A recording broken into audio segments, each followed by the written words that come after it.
नमस्कार दोस्तों, स्वागत है आपका एक और नई वीडियो में। दोस्तों ये वीडियो होने वाली है मित्रता के ऊपर। क्या दुर्योधन ने कर्ण से सिर्फ अपने लालच और अपने स्वार्थ के लिए मित्रता की थी? तो जानेंगे सब इस वीडियो में आप बने रहें और वीडियो को पूरा जरूर देखें। दुर्योधन एक ऐसा नाम है जिसके साथ पाप, लालच, हिंसा जैसे बहुत बड़े बड़े शब्द जुड़े हैं। इतिहास में बदनाम दुर्योधन ने अपने जीवन के हर एक पल में सिर्फ बुरे काम किए थे ऐसा नहीं है। कम ही क्यों न किए हों, लेकिन अपने जीवन में कुछ अच्छे काम भी दुर्योधन ने किए थे। दुर्योधन का पहला अच्छा काम था कि उसने कर्ण को सम्मान दिया था। जब सूत पुत्र होने के कारण सभी ने कर्ण का अपमान किया, तब किसी और ने नहीं बल्कि दुर्योधन ने ही कर्ण का साथ दिया। कई लोग ऐसा भी सोचते हैं कि दुर्योधन ने अपने स्वार्थ के कारण कर्ण का साथ दिया और कर्ण के साथ अच्छा बर्ताव किया, क्योंकि वो कर्ण का इस्तेमाल पांडवों के खिलाफ करना चाहता था। दुर्योधन ने कर्ण के साथ सिर्फ मित्रता नहीं की थी, सिर्फ मित्रता का नाटक किया था। ये कहाँ तक सही है, ये सब हम इस वीडियो में जानेंगे। उससे पहले दोस्तों आपसे एक छोटी सी प्रार्थना है, अगर आप हमारे चैनल पे नए हैं तो कृपया करके चैनल को सब्सक्राइब जरूर करें। तो चलिए बढ़ते हैं आगे वीडियो में। जब कौरव और पांडवों ने अपनी शिक्षा पूरी की तो द्रोणाचार्य ने उनकी परीक्षा लेने के बारे में सोचा। इसके लिए एक ग्राउंड को तैयार किया गया जहां कौरव और पांडवों ने अपने अपने पराक्रम का प्रदर्शन किया। आखिर में अर्जुन ने धनुर्विद्या का प्रदर्शन किया और अर्जुन अग्नि अस्त्र की मदद से अग्नि को उत्पन्न किया। उसके बाद मेघ अस्त्र का प्रयोग करके अग्नि को बुझा दिया। उसके बाद वायु अस्त्र का प्रयोग करके तूफान को उत्पन्न किया। अर्जुन का ऐसा पराक्रम देखकर सब हैरान हो गए। लेकिन उसी दौरान एक लड़के ने अर्जुन को चुनौती दी और उसी लड़के का नाम था कर्ण। रणभूमि में आने के बाद पहले कर्ण ने द्रोणाचार्य और कृपाचार्य को प्रणाम किया, फिर कर्ण ने अपने कर्तव्य दिखाए। अर्जुन ने जो कर्तव्य दिखाए वो सभी कर्ण ने भी दिखाए और वहीं सबके सामने कर्ण ने अर्जुन को द्वंद्व के लिए चुनौती दी और कर्ण की चुनौती को अर्जुन ने स्वीकार भी कर ली। कर्ण और अर्जुन में द्वंद्व होने ही वाला था तो कृपाचार्य उनके बीच बाधा बनकर खड़े हुए। कृपाचार्य ने कर्ण से पूछा कि हे वीर, तुम जिस कुल में जन्मे हो पहले उसका परिचय दो, क्योंकि कोई राजकुमार हर किसी के साथ द्वंद्व नहीं कर सकता। पहले तुम तुम्हारा परिचय दो, इसके बाद तुम अर्जुन से द्वंद्व कर सकते हो। कृपाचार्य की यह बात सुनकर कर्ण का सिर शर्म से झुक गया।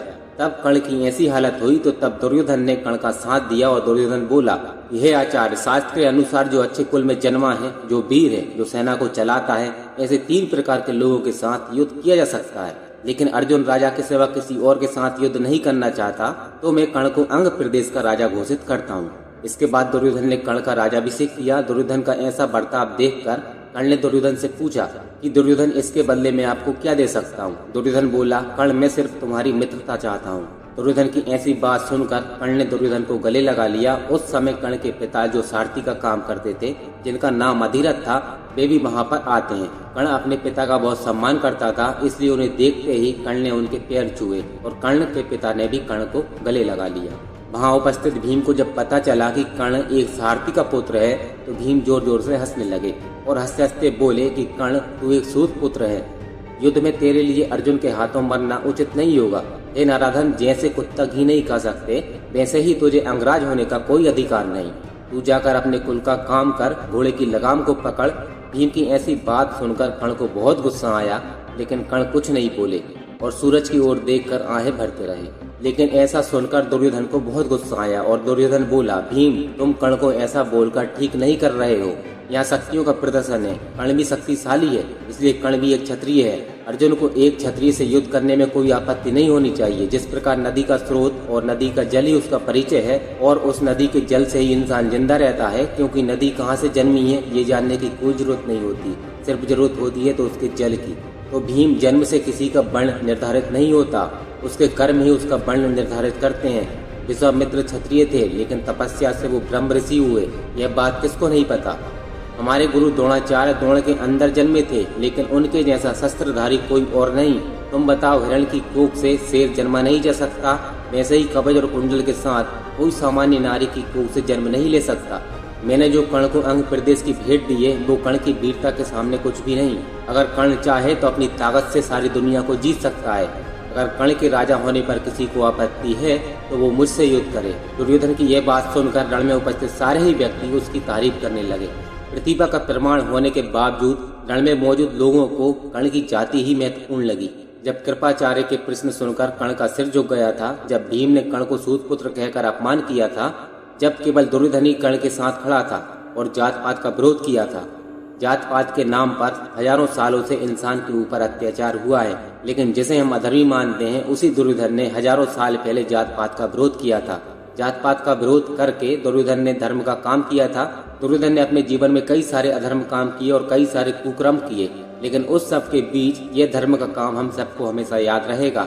ऐसे भी कई सारे लोग हैं जो कर्ण को महान मानते हैं, लेकिन कई ऐसे भी लोग हैं जो कर्ण को अधर्मी भी मानते हैं, क्योंकि उन्होंने दुर्योधन का साथ दिया, पांडवों का नहीं। लेकिन आप जरा सोचिए, जब कर्ण पांडवों को रणभूमि में मिला तो पांडवों ने कर्ण का कैसा सत्कार किया। कर्ण की जाति जानकर भीम ने उनका बहुत ही अपमान किया। तब धर्मराज, युधिष्ठिर, अर्जुन, नकुल, सहदेव किसी ने भी इसका विरोध नहीं किया। तब सब चुपचाप बैठे थे, लेकिन उस वक्त दुर्योधन ने ही कर्ण को सम्मान दिया और कर्ण ने भी दुर्योधन से मित्रता का वादा किया। इसलिए कर्ण का पांडवों के पक्ष में जाना संभव नहीं था, क्योंकि जिन्होंने कर्ण को सूत पुत्र कहा और अपमान किया, कोई वहां क्यों जाएगा, चाहे फिर वो द्वापर युग हो या फिर कलयुग हो। आप हमें कमेंट में बताइए, क्या कर्ण के साथ ठीक हुआ था? लेकिन कई लोग ऐसा सोचते हैं कि दुर्योधन कर्ण को दिल से मित्र नहीं मानता था, सिर्फ मित्रता का नाटक करता था। पांडवों के सामने कर्ण का इस्तेमाल करने के लिए दुर्योधन कर्ण से मित्रता का नाटक करता था, लेकिन इसको हम सत्य नहीं कह सकते। मैं आपको महाभारत युद्ध की एक छोटी सी घटना बताता हूँ, जिससे आप समझ सकते हैं कि दुर्योधन कर्ण का सच्चा मित्र था या नहीं। जब कुरुक्षेत्र में पितामह को बाणों की सैया पर सुलाया गया और गुरु द्रोणाचार्य की हत्या की गई, तब कर्ण ही कौरवों के सेनापति बने। अर्जुन से युद्ध के दौरान कर्ण ने अपने भीतर कुछ कमियों को देखा, और एक अच्छा सुधारवादी इंसान कभी भी अपनी कमियों को नहीं छुपाता। कर्ण भी एक सुधारवादी इंसान थे, इसलिए वे अपने अंदर कमियों को ढूंढते थे। उन्होंने देखा कि उनका सारथी अर्जुन के सारथी के जैसा अच्छा नहीं है, इसलिए कर्ण ने अपने सारथी को बदलने की सोची। अर्जुन के सारथी तो स्वयं भगवान श्री कृष्ण थे। इस चीज में भगवान श्री कृष्ण कितने काबिल थे ये कहने की कोई जरूरत नहीं है। और अब पक्ष के योद्धा राजा शल्य अश्व विद्या में माहिर थे, इसलिए कर्ण ने राजा शल्य को अपना सारथी चुनना चाहा। कर्ण ने यह बात दुर्योधन को बताई। दुर्योधन ने राजा शल्य से कर्ण का सारथी बनने को कहा, लेकिन राजा शल्य कर्ण को बिल्कुल भी पसंद नहीं करते थे। इसलिए राजा शल्य कर्ण के बारे में बोले कि कर्ण एक नीच कुल में जन्मा है, तो दुर्योधन तुम क्यों मुझे उस नीच का सारथी बनने को बोल रहे हो? मैं एक महान कुल में जन्मा हूँ, किसी नीच कुल में नहीं जन्मा, तो मैं कर्ण का सारथी कैसे बन सकता हूँ? राजा शल्य की यह बात सुनकर दुर्योधन ने राजा शल्य को जवाब दिया, ये शल्य रघुनंदन में जन्मे परशुराम ने कर्ण को बाण चलाना सिखाया।